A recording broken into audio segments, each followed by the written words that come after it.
Alrighty, folks, have you heard the news? Airbnb is officially dead. We're going to have this conversation with the one and only Rob from Robuilt. How you doing, buddy? Good. Yes, Airbnb is dead. So I figured I'd break the news here today and just let the world know it's over. Get out of the asset class. Well, it's funny. You did post a video a couple of weeks ago with Ryan Pineda saying rentals were dead. So I think it's only fair that now we just turn the tables and say Airbnb is dead. That's right. We just got to do it with every single niche, like there you go. Storage is dead, development is dead, multifamily is dead. And, there will always be someone to watch. There you go. Well, let's dig into Airbnb because, again, I think it is an asset class that had its day, had its time in the sun, which always brings out the, I'll call it the less disciplined, the easy money chasers, the fraudsters. And, because, again, I've been doing real estate for 20 years, so I've seen lots of cycles. I remember the day that I went to a real estate meetup as the boring one rental at a time guy, and there was an Airbnb host, Airbnb arbitrage, no less. Oh, gosh. And he was calling me a boomer. So there was a time when it was all the rage, and today, not so much. But let's break it down. Is Airbnb really dead, or is it just the fraudsters and the wannabes that are out of business? It's a good question. Out of curiosity, do you have any Airbnbs? Have you ever had an Airbnb? Never. Nope, never. Okay. Good to know. Good context. Well, maybe I'll bring you to the dark side by the end of this. So, is Airbnb dead? I think it is as dead now as it's ever been. And I don't think there's really any new news here with the asset class. I think what you just said pretty much encapsulated what happened with Airbnb. And I took advantage of this myself. But for a long time, Airbnb was easy money. Like you could literally toss a mattress in an apartment, make thousands of dollars every single month. The golden years, I call them, because it really was easy. But it really didn't take that long for competition to come in. And I think that the moment any amount of competition began to come into the Airbnb world, people started losing money. So when people in 2025 say that Airbnb is dead, generally speaking, it's because they bought a bad property. They bought a property that was overpriced in 2023, 2024. They are just bad operators. They have terrible interior design. It's usually a mix of all of these. Or they bought in 2020 when interest rates were really low and they could basically throw a dart at a map and succeed. And then they continued to buy in 2022, 2023, 2024 with the exact same strategy of like, well, dang, I made a lot of money in 2020. Let's just keep this going. And I made so much money from this lucky purchase in 2020 that, I'm going to base all of my analysis on that one property, and I'm just going to buy a bunch. And even if I make a little less money, it's fine. And then they got hit by a train because competition is very real now. So yes, Airbnb is dead to the dabbling host. When I say dabbling host, I mean the host that is not taking it seriously. You have got to take Airbnb so seriously in 2025. If you do not, you will go out of business. Yeah, this is what I love about this conversation because, I talk about a wealth journey being 3 steps, and step 2 is becoming elite at something. And again, I think you can become an elite STR or short-term renter operator, but it takes that focus and discipline, always executing interior design, buying it right location, just a constant, almost maniacal focus. And you can print money. The problem I had with short-term operators was the disrespect I was hearing back in 2021 and 22 because, it was easy money, throw a mattress, all the things you said. For sure. And I'm like, dude, I know how this party's going to end. You idiots are going to talk so much. More people is going to come in. There's going to be a greater supply. Pretty soon you're going to be, all of this, not to mention outside forces like cities changing the rules on you left, right, and center. And oh, by the way, one of the things that I love, I talk to short-term operators. One of my weekly guests, Anna Kelly, she has, waterfront properties, for example, right? They're not really making any more of those. But I heard from people in 22, they were like, well, I can't afford waterfront. So I'm going to buy a mile inland across the freeway next to the railroad tracks because that's all my pocket can afford. And I'm like, do you really think that's going to work long-term? I mean, you've got to have a buy box for where the short-term renters want to stay. Because if you're in the STR game, your client is going to say whether you win or lose, right? Right. Yeah, and the train tracks aren't going to move anytime soon, right? So they're always going to be noisy. Yeah, you Yeah. have to be elite. You kind of mentioned fraudsters and all that good stuff. I think that's probably my biggest frustration. Generally speaking, I mean, I'm sure there are other content creators that fall in this bucket. I might be a little too honest about Airbnb. Like, if you go to my YouTube channel, my thumbnails are usually like bed bugs just infested my home, like my Airbnb hell week, everything that went wrong. I rarely am like, I'm on a boat and watch me live my life, on this yacht as I manage passively. Like, because that's just not true. I mean, today's Sunday, yeah, it's Saturday night, my AC went out and like on my property 2 minutes away. And I was like, I just got home from a 4-day trip setting up another Airbnb and I just wanted to sit in my couch and I'm like dealing with this. I Yeah. drove to the property myself. A lot of reasons for this, but I drove to the property to check on it. The guest canceled. It was just like a whole thing. And I lost $700 from this whole incident. So it is not a passive asset class at all. It is the most cash flow heavy, in my opinion. I'm sure there are other places to make money, but from like a monthly cash flow standpoint, if you nail it, if you're elite, you can make very, very good money. But Agreed. it will cost you some gray hairs for sure. And I think that there was a lot of TikTokers and Instagram reelers that, make it look very, very sexy. And hey, you're going to replace your 9-to-5 job with one Airbnb. And hey, you don't even have to own the property. All you have to do is sublease it from a landlord and then furnish it, and you'll make thousands of dollars a month. And what they don't teach people with the arbitrage method, this is usually the largest fraudster niche within real estate, but they don't teach it. It's not even real estate. It is just a business. It's an online job that you've created using someone else's real estate and helping them get their tax benefits and helping them get the appreciation and the depreciation and the debt pay down. The only thing you're doing is you're getting like 1/4 of those benefits with the cash flow. And so then people find themselves with 5 units and then they scale to 10 and then they realize it's hard and that they're only making $500 a piece. And then they go out of business. And I see all these videos on YouTube from all these, these youngins as a 35-year-old man. I see all these youngins that are like, I shut down my Airbnb business. Here's why.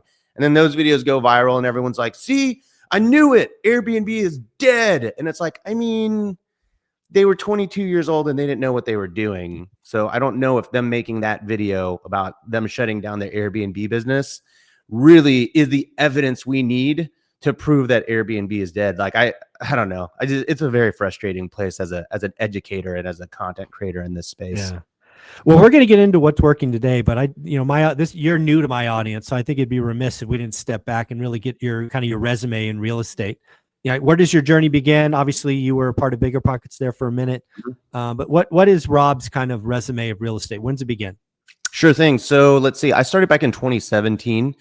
I was working a 9-to-5 job. I was in the world of advertising. So I was a copywriter. I wrote all the words that you see on ads for certain brands. So I worked for Gatorade. I worked for Hyundai, Old Smoky Moonshine, Sonic, and I wrote for a lot of their social media. So if you ever looked at the Hyundai Instagram account, I wrote those captions basically. I really quickly realized that making money at my 9-to-5 was a very tough thing because you can't really control how much money you make unless you're in sales. But if you're a 9-to-5 W-2 person, there's not really a lot you can do. All you can do is wait for your raise every year, 2, 3, or 4 when you get promoted, or you have to quit your job. You have to go somewhere else. And that's the only way you would get a real raise. Yeah. And, job transfer, for me, job hop. Yep. Yes, exactly. And that's huge in the world of millennials because my parents were always like, what are you doing? Work your job, stay there forever, But for me, I think like one of the realizations I had and kind of my approach to real estate is it's not really about replacing your 9-to-5 job. It is about making an extra $1,000 to $2,000 a month. And the things that $1,000 to $2,000 allow you to do, that to me is what creates like freedom in your life. So like being able to go out to eat with your wife, being able to go to the restaurant and add chicken to your salad, right? Like that kind of stuff to me, I'm like an extra $1,000 to $2,000 is a game changer. And so I was always doing these like side hustles, and I would go to like, I remember one time I went to like a Doritos focus group and they paid us $50. And so I was always like a hustler, you know, like Nice. Yeah. um, Hustler for sure. Yeah. I built Cool. furniture on Etsy for like a year or two, and I think I made Wow. $8,000 in a year doing that, and it's significant, right? Like for Yeah. me. So like I was always just dabbling, and I remember we were living in Kansas City, and we were broke, but we had kind of like grown and decided, hey, let's move. This house that we had just purchased like 2 years before had appreciated $50,000, $60,000. Hmm. And so we saw this opportunity to sell it, and we made $40,000. And we were like, oh my God, what do we do with this? Let's move to LA. It's so cheap there. So we moved to LA. We rented an apartment, and we just had done that for about 5 or 6 months. And you know, there's just always this something deep in me was always like, I did not like paying landlords. And I was like, just something about like throwing away rent. And I know that in retrospect, I think it's fine to rent, but at that point, it just really Yeah. bothered me. Sure. So I told my wife, let's buy a house. And she's like, are you crazy? Like, we can't afford it. And I was like, you're right, we cannot. But if we find something with like a little room or a little murder closet that we can rent out on Airbnb, maybe we can pay the mortgage. Okay. And that's kind of what ended up happening. So we buy a house with that little nest egg that we got from selling the previous house.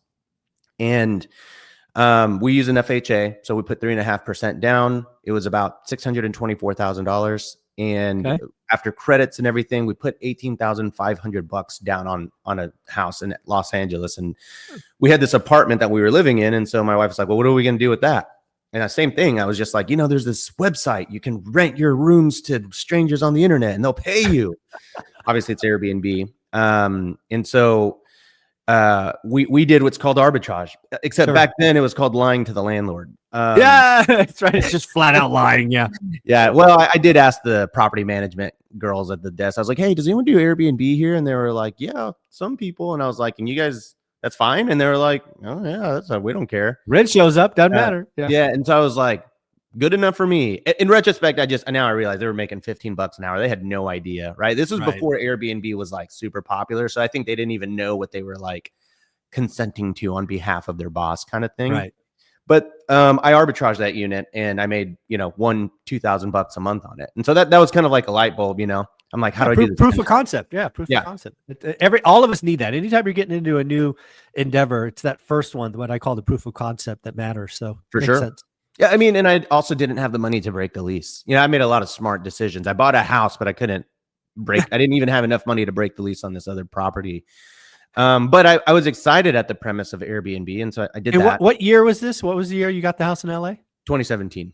Oh, still 17. Okay, 17. Yeah. This is all kind of like fast moving here, and so we get this arbitrage unit. It is actually making $1,000 to $2,000 a month, like for real. Makes sense. The photos are rough. They are it was a bad property, dude, and it is like a property that I still show on my channel. I don't try to hide the come up. Like some people will go and, you know, like delete the first videos they ever made on their YouTube channel. I'm like, no. I want you guys to see where I started, where I am now. And that's how I am with Airbnb. I want people to see it. So I buy this house. I end up renting this studio underneath. It's like a 279 square foot space.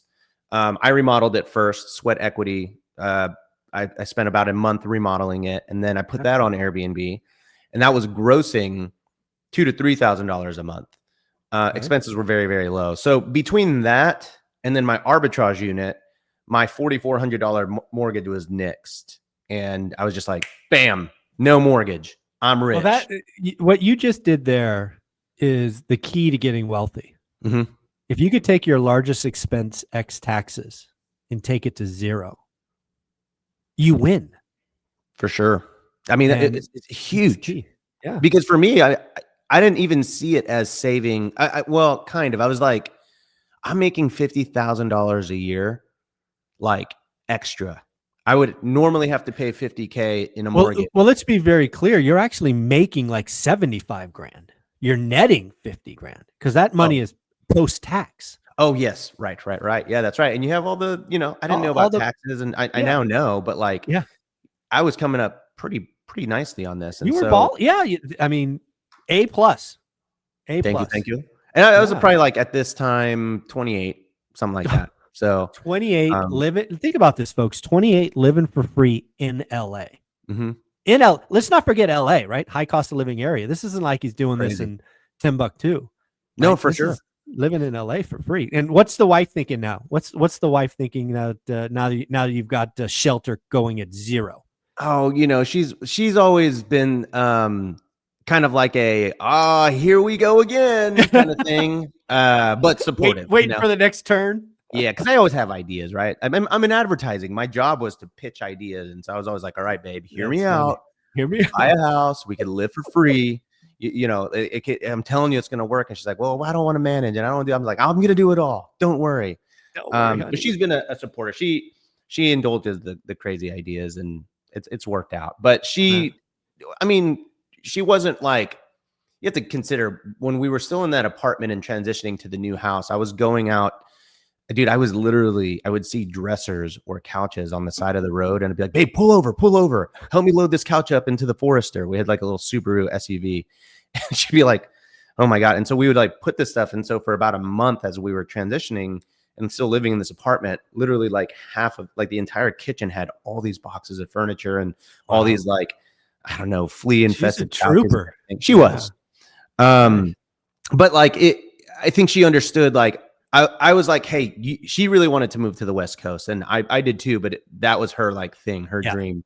Okay. I wanted to move to New York. The other crazy advertising makes sense. Yeah. Exactly. And so, but I was like, I think she saw that I was like, you want to do this. I want to do this too. But like, you're passionate about the West Coast. I'm going to make that happen, but we're going to have to do some crazy things to make that happen. And she was like, okay, let's do it. So again, I mean, this story is awesome because of all the self-made millionaires that I know, we all go through a season of sacrifice, and the sacrifice can be very different for everybody's sacrifice is different. Yeah. But Sure. this was clearly the beginning of your journey. You were on board together, which is awesome. You gave her what she wanted to the West Coast, and she got a little uncomfortable, right? She had people, visiting the bottom of the house for some time. So I love this story. So I assume some is good, more is better. You get to zero and you keep rolling the dice. Where do you go from there? Yeah, I think I'm sure every rental like person, but every Airbnb person's like, I made $1,000. If I do this 10 times, like I'll be really rich. It's all linear.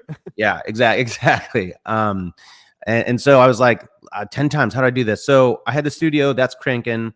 I decided I'm going to build a tiny house in my backyard. Oh. And didn't really realize the regulations in LA and California, like that. Some of that is true. Actually, a lot of that is true. A lot of that is true. But really quite horrible. But I still loved it. And, I wanted to build a tiny house. And I was like, quickly realized like there's a whole fanatical base with the tiny home movement. And so there's a lot of viral videos and a lot of content you can watch. But one of the things that I did, I'm trying to nerd out about Airbnb, about real estate. I'm listening to Bigger Pockets, and like, I'm realizing that a tiny house on wheels is cool, but it is a depreciating asset. It is a hunk of metal, a bunch of hunks of wood, and it loses value every single year. And so I was like, how can I make it to where the thing that I build and invest basically all my money into, how do I make it to where that is actually worth more over time? And so I realized I just had to go through the permitting process. I had to build it to a fixed foundation, and I just had to do it by the book.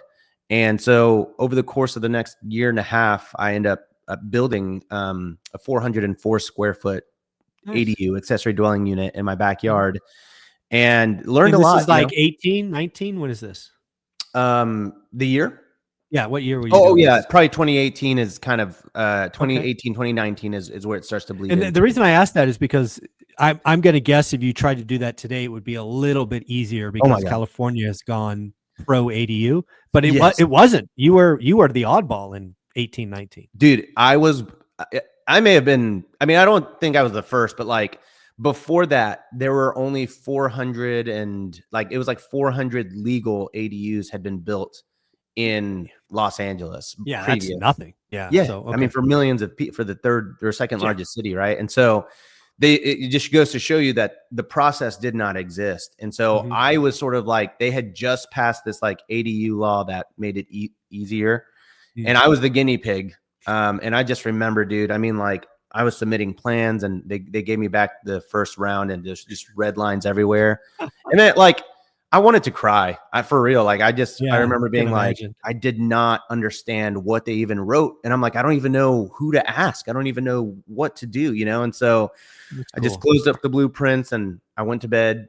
And then the next day I woke up and I was like, I'm going to read these again. And I read them again. And I was like, okay, actually, that's not as bad as I thought. We just have to adjust this. And, you know, like everything seems really scary when you get punched in the face for the first time. And that to me was like that big one where I was like, I will never financially recover from this. And because I had spent so much money on the plans and engineering. I'm sure. Yeah. But I read it again, and then I sent it to my draftsman, and he goes, oh yeah, it's not a big deal. And I was like, okay, cool. So I kept pushing forward.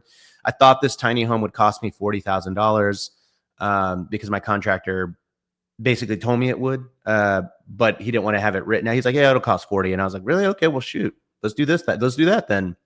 I took out a private loan for 40 grand to get it built. Obviously around, 35,000. We're not even halfway through. Yeah. I was going to say 40K, that's $100 a foot. Even in 18, that's pretty cheap. Yeah. But Michael, it's a tiny home, Oh so yeah. That makes a difference. It's tiny, which I didn't know that building a tiny house is the same cost as it's more expensive than regular homes because for sure you don't get to divide the square footage out. They don't make tiny electrical panels. They don't. And plumbing is not tiny or tiny foundations. Like it's all the same, right? So, all the same thing. So yeah, I get this private loan. I get to the point where they built basically the box with none of the finish outs, and I tell the crew who I love, I got to build a relationship with them, but I was basically like, love you, but you got to go. Yeah, Dad's out of money. I got to finish this thing. And they were like, we're really sorry. I was like, it's not your fault. It's the contractor's fault.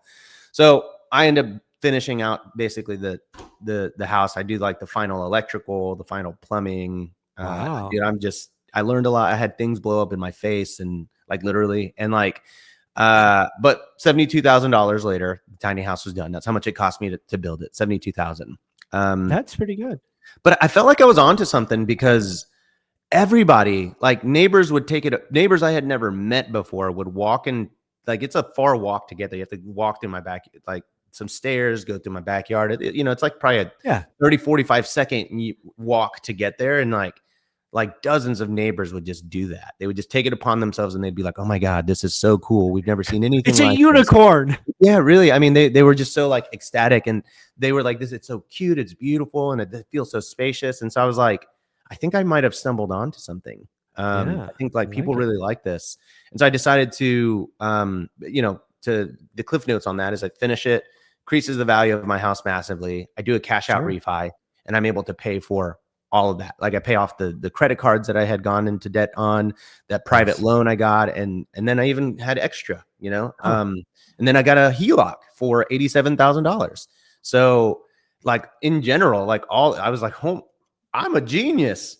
Like I had no idea, that forced equity and ARVs were a thing, but good for you. I was like, oh my gosh, you increase the value. You can take a credit line on it. And that credit line is 3%. Like, how does that work? And it was just mind blowing. And so I decided, well, I got to do it again, obviously, but of course, in California, it's, there's not land in Los Angeles where you can do this. And so I was like, I had heard about Joshua Tree at that time. Okay. Before it kind of exploded and became a big thing. And so the reason I found it was because I was starting to get into like glamping and the idea of glamorous camping, and launching those as Airbnb experiences. And I just saw this freaking dude in Joshua Tree had this teepee. It was like a $5,000 teepee, man. And like, I was looking at his calendar and he was booked for months. And I was just like, running the calcs on it, and it was like he was making $50,000 a year on this $5,000 thing. And the first one I had seen was in Joshua Tree, and I just, I get angry. Like I get really angry when I see someone making a lot of money, and then I'm like, but I could do that too. Like, why am I not making a lot of money? I just need to do what he's doing. Yeah, how dumb am I? Yeah. Well, and that's the thing with real estate is that there's been so many people that have done it. The chances of every single real estate millionaire being smarter than me is statistically impossible. Correct. There's no way that I'm the dumbest real estate investor out there. And so I was like, so if other people could do it, I can too. So I kick off a build in Joshua Tree.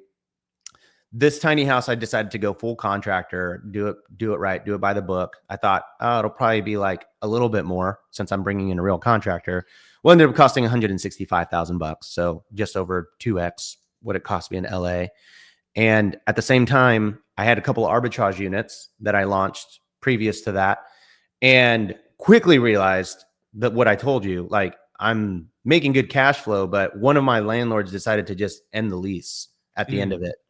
And I was like, wait, but I bought all this furniture. And he's like, I don't want to do it. And I was like, and they're like, yeah, we don't have a reason. We're just not going to renew your lease.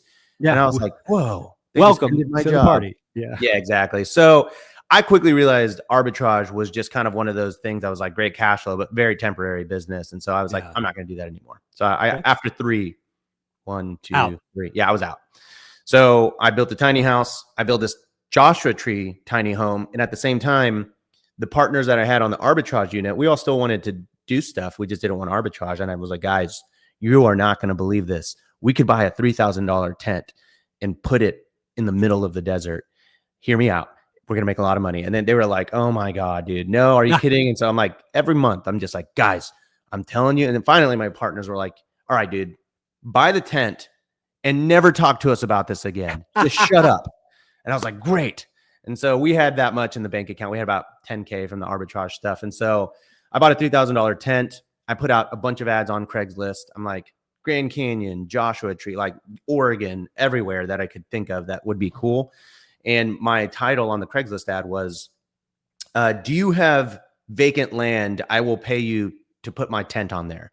So I basically wrote this whole ad that's like, hey, if you've got if you've got land that was given to you or that you bought and you don't know what to do with, I'd like to put a yurt or a tiny home or a tent on it, and I'll pay you a percentage of the proceeds every single month. And dude, it's crazy. Like I got like 30 people that texted me within an hour, and I was like, okay, I think this is going to work. And the first person that texted me was actually the person that I struck the deal up with. Kind of funny how it worked out. And we met. I was like, I got to meet with you in person. My partners were like, we're not just going to put $10,000 of stuff on this guy's land. Sure. We need to meet him. So we have coffee and we work out a deal. And he's like, yeah, I actually live on site. I'll manage it for you. I'll do everything. Give me 25% of the proceeds. And we're like, okay, or he gave us 2 options. He said, you can give us $500 a month or 25% of the proceeds. And me and my partner looked at each other. We're like, we'll do 25%. And we left and we're like, dude, what a sucker, man. 25% is going to be like $200, but I was wrong. So we launch our first tent. This is like right before the pandemic. But like, dude, our tent, our little $3,000 tent, and you'll call it like $5,000-$6,000 of furnishings. They were ripping $5,000 a month. It was crazy. Yeah. And dude, people were like, we had a composting toilet, which is a Home Depot bucket in a wooden box. And it was very rustic. So obviously we were like, well, we got to do that again. So we bought another tent, and then we bought a massive tent. And that massive tent was doing like 10 grand a month. And then we bought an Airstream for 44,000 or for 33,000. And that Airstream was doing 44K a year. And so we had just kind of stumbled onto this little glamping business that was making us like, in our mind, buku bucks, right? Sure. This is before much. Same kind of thing as arbitrage. I mean, it was kind of like, we're just doing the cash flow. There's no business, there's no enterprise business or business value here. Like no one's going to ever pay us any amount of money for these ratty tents, but it was a lot of money. I think at its prime, 5, 10. Yeah. We're probably doing like 25K a month. And we were paying the landlord, I guess 25% of that, which is like 7K. So he was doing great. Yeah. And yeah, dude, I mean, that was kind of like the first kind of that was like the 1.0 of my business. And then from there, people were just like, we see you posting about this. We see you talking about it on Instagram. This is before Rob Built ever existed. This is just Rob Abasolo, my personal. Friends started reaching out and saying like, it seems like you're really good at this. We'll invest in you. And so I partnered with people and basically built a whole portfolio using other people's money from that point. Nice. Well, let's fast forward to today. Cause again, I think, where I want people to hear is, again, there's a way you can become elite at something. And again, you're talking about stumbling on glamping and that experience. But why don't you tell what does the business look like today? What's Rob focused on today? Yeah, so today I am focused on selling all of my Airbnbs because it's dead. No, well, I am selling a lot of my Airbnbs, but I've spent the last year pruning the portfolio and selling anything that made me not enough money for my effort. So if something is making $1,000 a month, 1,500 even 500, anything that's kind of like in that $500 to $1,500 a month range, we sold. We bought a lot of stuff in 2020, 2021. I mean, very lucky time to buy. I'll be the first to say it.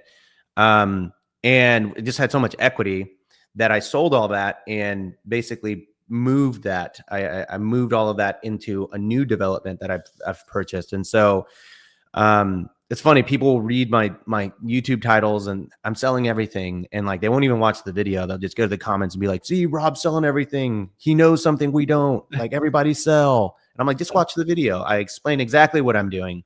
And I believe that today I am living the true progression of a real short-term rental investor, which is you scale up a portfolio, you get all of these units, you realize that you can't really have a quality portfolio at 10 to 20 units, not the way that you want it. If you really care, if you're like me, if you really care about the quality of your portfolio, 20 houses that are individual businesses can only be like so good from a quality standpoint before you start kind of losing it, the franchise model, if you will. And so I was like, but I really love Airbnb and I do want to grow. I don't want to buy more single family homes. And so I decided to kind of pivot into when I say the true short-term rental progression, like I hate to even say this because it's not really true, but like going into hotels, like true short-term rental operators become hoteliers eventually. Interesting. And that's not exactly what I'm doing, but basically I bought a commercial development that's like a landscape hotel in a sense, and it's 13 units. These are 13 units. These are three comprised of 3 A-frames, 3 Scandinavian cabins, 3 geodomes, 3 Hobbit homes, and it's a total of 13. They are all 300 to 400 square feet. They are all listed on Airbnb. They are all listed on my direct booking website. They run as short-term rentals, but they are one team, one management team, one maintenance guy, one cleaner. Like it's just one systematized development. It's just so much easier. Like I cannot believe how much easier this business that makes significantly more than all the other things is. And it's because, yeah, basically I sold everything that I could. I still have like one thing for sale right now, and I took all that equity and used it as a down payment for this development. And now I'm living my dream. I got one more to sell. As soon as I sell that thing, dude, I'm a free man. I've got like all the problem children or all the kids that make like $1,000 a month, they're gone. And now I've got this massive development where the progression, when I talk about like what short-term rental operators should strive for if they want, is going to a point where your development or your properties are valued on a commercial basis, and going into the cap rate world, right, where every dollar that I can increase the NOI by is worth 12.5 more dollars at an 8 cap. And so I'm motivated to figure out how to make more money with this portfolio because the equity multiples are crazy on the sale price.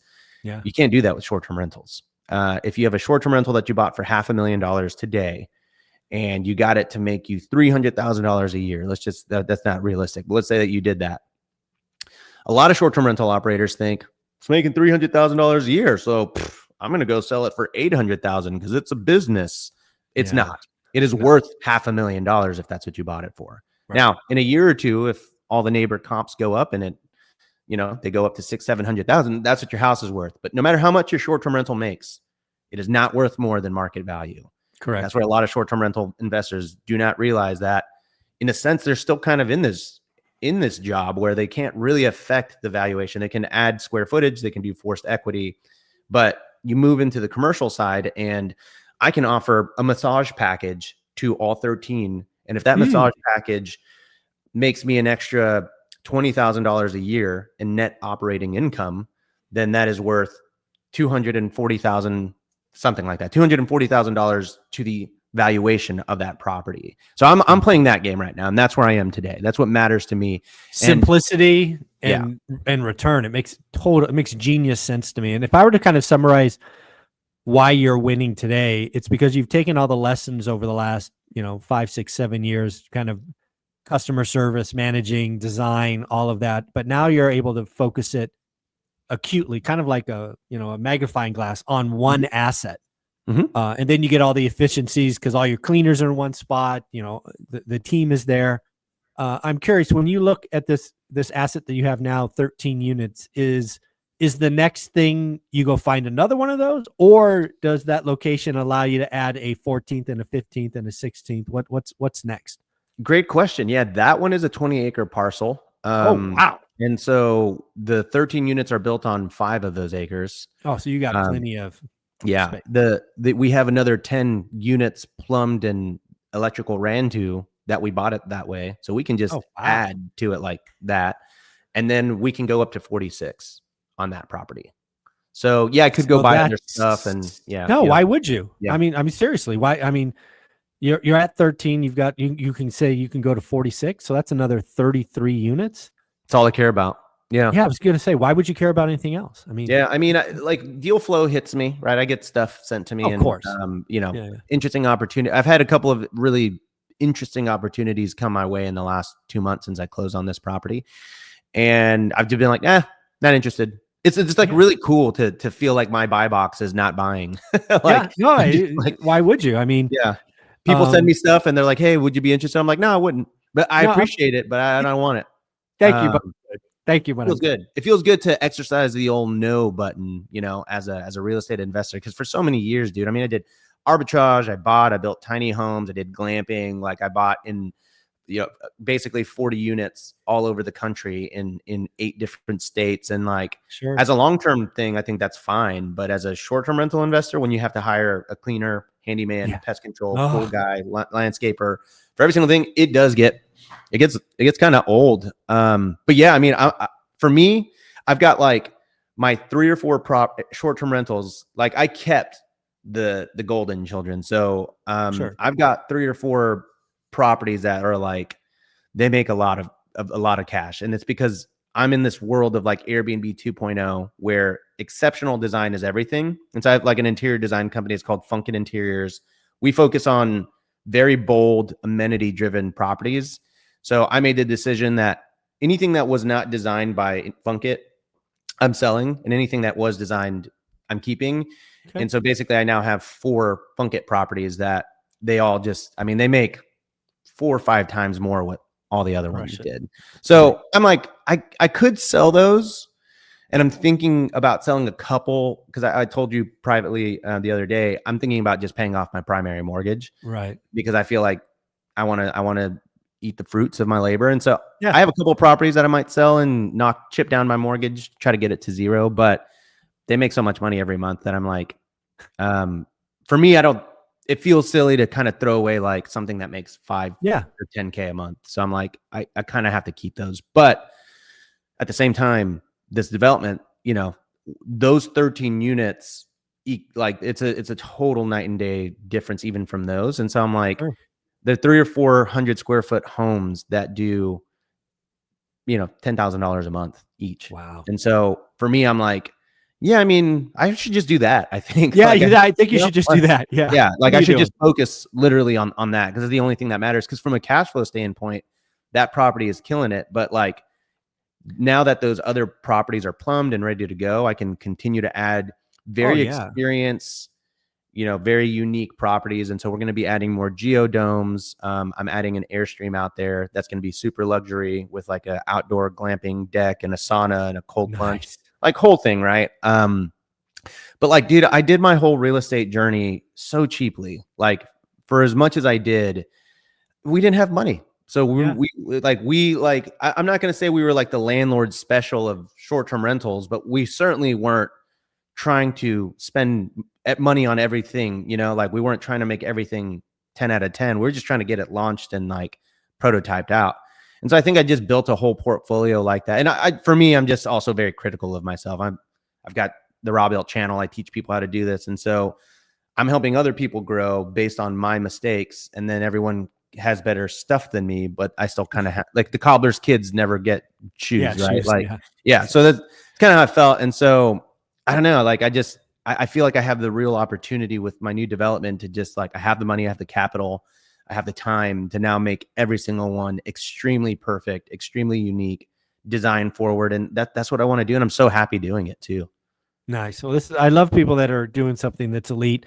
So again, we opened this show with Airbnb is dead. I think we can agree it's not if you are a top 1% operator who's focused on it. If somebody was looking to get in today, what would you tell them they need to focus on to do Airbnb right? Sure. So here's the deal. This is really important. I think a lot of people think that saturation is a bad thing. So, like, the whole thing you always hear is like Airbnb is oversaturated. Um, which would lead someone to say there's more people, meaning there's less money because everyone's splitting the cash. What people don't understand is that data is saturation is basically data. Saturation is basically data that shows you, hey, here's what everyone in the market, you can go and find this on AirDNA, right? You can find literally every Airbnb that exists. You can find how much they're making.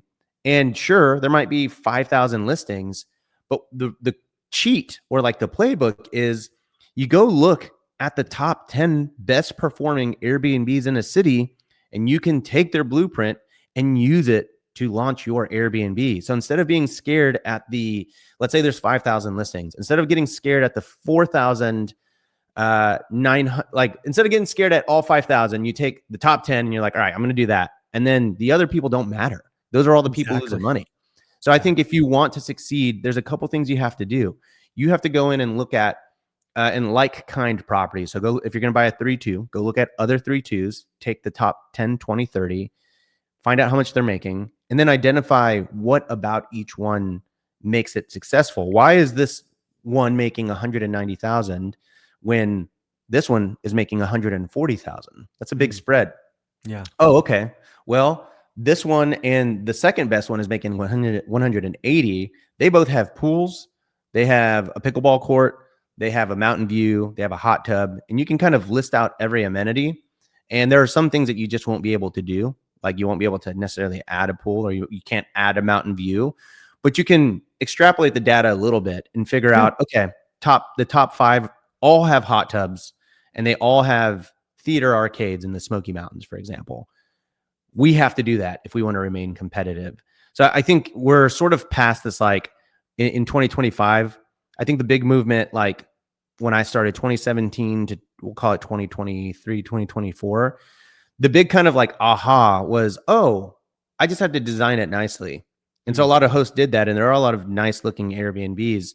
2025 now is all about the experience that you give to someone when they stay at your Airbnb. And when I say experience, I mean amenities.